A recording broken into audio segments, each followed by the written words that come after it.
స్రావం ఎంతలోతు గాయమైంది, గాయాలు అందులో రెండు రకాలు ఉంటాయండి, natural death, unnatural death. Natural death లో ఏంటంటే సహజంగా చనిపోవడం, అన్యాచురల్ అయితే ఏదైనా ఇన్సిడెంట్ జరిగితే చనిపోవడం. సో ఇలాంటి కొన్ని వేరియేషన్స్ ఉంటాయి. కానీ అతని మెమరీలో చుట్టుపక్కల 10 మంది ఉన్నారు భయంతో అలాంటి ఫైండింగ్స్ ఏమి ఉండవు. ఇప్పుడు మన అంటే ఒకను కొట్టడం ద్వారా అక్కడ కమిలిపోయినట్టు ఉంటుంది.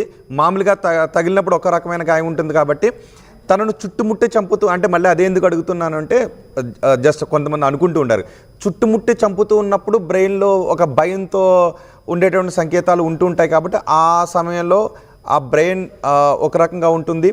అతను మామూలుగానే చనిపోతూ ఉన్నప్పుడు ఒక రకంగా ఉంటుందని ఉంటుంటారు కదా. సో అలాంటిది ఏమి ఉండదు. అలా డిఫరెన్షియేట్ చేయడం కొంచెం కష్టం అండి.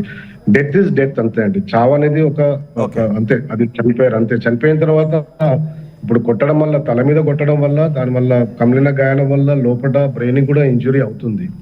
దాని కొన్ని ఫైండింగ్స్ ఉంటాయి. మేము దాని ఫైండింగ్స్ ప్రకారము ఎలా చనిపోయింది అనేది చెప్పగలుగుతాం. ఓకే, ఇప్పుడు ఒక ప్రమాదం జరిగింది. ప్రమాదం జరిగిన తర్వాత అతనికి ఒంటి పైన గాయాలు అయ్యాయి.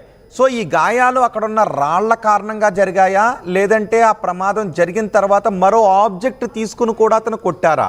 ఈ రెండు ఉన్నాయా, ఒకటే ఉందా, లేదంటే ఎటువంటి గాయాలు రాళ్ల వల్ల కాలేదు, కేవలం కర్రల వల్లే అయ్యాయా? ఈ 3 సందర్భాలను ఎలా తెలుసుకునే అవకాశం ఉంటుంది సార్? అది డిపెండ్స్. అంటే ఒక రాయితోటి కొట్టడం అనేది సపోజ్ తల మీద, రాయితో కొట్టడం కాదు, సహజంగా రాళ్ళు ఉన్నాయి, ఇక్కడ కూడా రాళ్ళు ఉన్నాయి.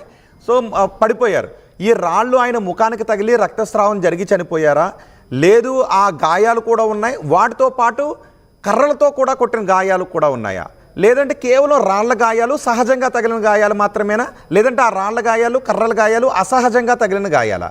వీటి డిఫరెన్స్ ఎలా తెలుస్తుందంటారు సార్? గాయం అనేది సహజము లేకుండా అసహజం అనేది కొంచెం అలా ఏమి ఉండవండి. గాయం అనేది గాయమే.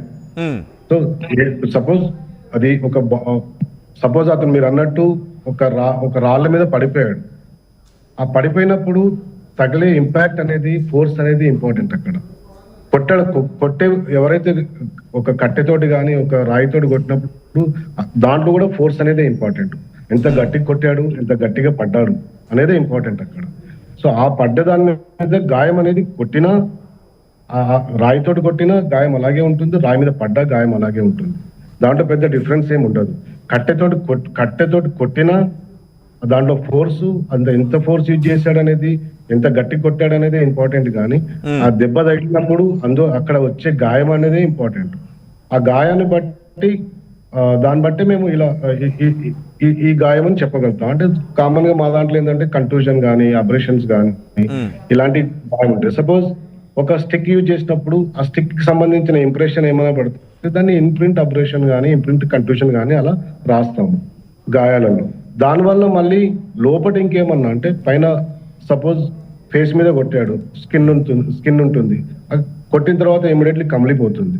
ఆ కమిలిపోయిన తర్వాత దాని ఇంపాక్ట్ అనేది లోపల ఉన్న టిష్యూ, మజిల్స్, బోన్స్ మీద కూడా పడిందా, పడ్డప్పుడు దానివల్ల ఏమైనా ఫ్రాక్చర్స్ అయినాయా, దానివల్ల ఏమైనా బ్లీడింగ్ అయిందా, ఆ ఇంపాక్ట్ అంటే ఫోర్స్ అనేది ఇంపార్టెంట్ అక్కడ.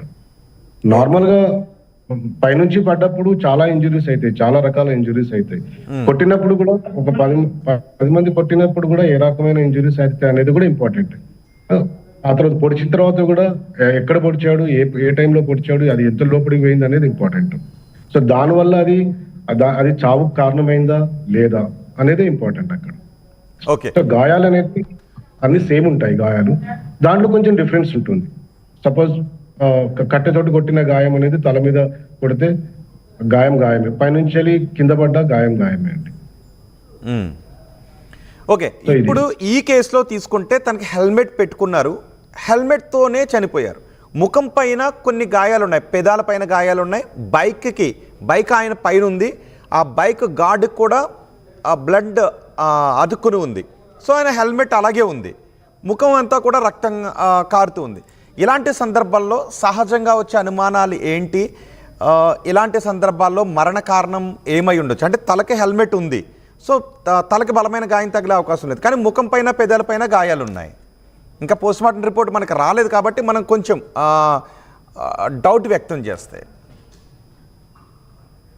ఇక్కడ మీకు ఒక చిన్న క్లారిఫికేషన్ ఇవ్వాలండి. ఇప్పుడు సపోజ్ మీరు ఏదైతే కేసు గురించి మాట్లాడుతున్నారో ఆ కేసుకు సంబంధించిన డీటెయిల్స్ నాకు ఎలాంటివి తెలియదు, ఎందుకంటే దాన్ని నేను పోస్ట్ మార్టం చేయలేదు. Okay, first point. Second point వచ్చేసి హెల్మెట్ పెట్టుకున్నప్పుడు కూడా కొన్ని రకాల గాయాలు అయ్యే ఛాన్సెస్ ఉంటాయి. ఓకే, సపోజ్ కంప్లీట్ గా హెల్మెట్ సపోజ్ అది సేఫ్టీ గార్డ్ కాబట్టి అది అక్కడున్న స్పీడ్ కానీ తర్వాత కొల్యూషన్ అనేది అంటే ముందు నుంచి వచ్చే వెహికల్ ఎలా ఎంత స్పీడ్ లో వస్తుంది, ఎవరైతే ఎంత స్పీడ్ లో పోతున్నారు అంటే not only for this case, any కేసులో కానీ అందులో పడిన పొజిషన్ అంటే కొల్యూజన్ అయ్యే పొజిషన్ అనేది ఇంపార్టెంట్. సో ఒక వెహికల్ కు ఇంకో వెహికల్ కి గుద్దుకున్నప్పుడు వచ్చే గాయాలు ఎలా అంటే అన్ని రకాలుగా యాక్సిడెంట్లు అలాగే ఉంటాయి. సో ఇందులో ఏంటంటే ఫేస్ అంటే హెల్మెట్ పడ్డప్పుడు హెల్మెట్ పెట్టుకున్నా కానీ గాయాలయ్యే ఛాన్సెస్ ఉంటాయి. అది పొజిషన్ అంటే దాంట్లో కూడా వేరియేషన్స్ ఉంటాయి. హెల్మెట్ ఏ టైపు లూజ్ ఉందా, అతను కరెక్ట్ గా ఫిట్ ఉందా, లేదు అంటే బెల్ట్ పెట్టుకున్నాడా లేదా, ఇవన్నీ వేరియేషన్స్ ఉంటాయి. హెల్మెట్ పెట్టుకున్నా కానీ తలకు గాయాలయ్యే ఛాన్స్ చాలా తక్కువ ఉన్నా కానీ మిగతా బాడీ మీద గాయాలయ్యే ఛాన్సెస్ అయితే ఉంటాయి. వాటిని మనం కామన్ గా బ్లంట్ ఇంజరీస్ అంటాం. చెస్ట్ మీద కానీ అబ్డామిన్ మీద కానీ చేతులు కానీ. సో ఇది ఈ ఇంపాక్ట్ ఒక వెహికల్ నుంచి ఇంకో వెహికల్ కి గుద్దుకున్నప్పుడు బాడీకి అయితే కవరేజ్ అంటూ ఏం లేదు. అలాంటప్పుడు చెస్ట్ కు తగిలే ఇంజురీస్ అయ్యే ఛాన్సెస్ కూడా ఉంటాయి.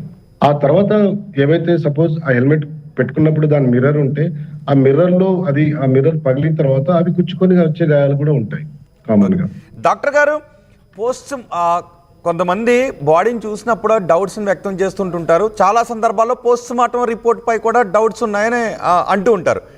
పోస్ట్ మార్టం కూడా జరిగి యాక్యురేట్గా చెప్పగలుగుతుందా, ఉండొచ్చు అనే సందిగ్ధం ఎక్కడైనా ఒక పాయింట్లో ఉండే అవకాశం ఉంటుందా?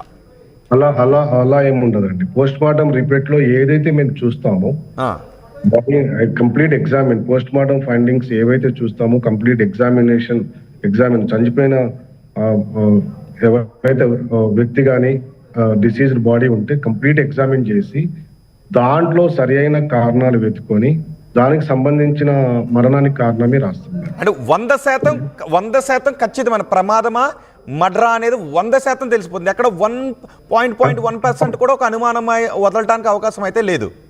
అలాంటి ఎలాంటి లేవండి. ఏది అయితే మాకు ఏదైతే మేము చూసామో అదే మేము పోస్ట్ మార్టం రిపోర్ట్ లో రాస్తాం. ఓకే, అంటే ఫోరెన్సిక్ ఏదైతే మా కళ్ళతోటి చూసిందే మేము పోస్ట్ మార్టం రిపోర్ట్ లో మెన్షన్ చేస్తాము. దాన్ని కూడా మేము క్లియర్ కట్ గా మెన్షన్ చేసుకో దీనికి సంబంధించిన ఇవన్నీ ఉన్నాయి కాబట్టి దీనివల్ల ఇలా చనిపోయాడని చెప్తాం.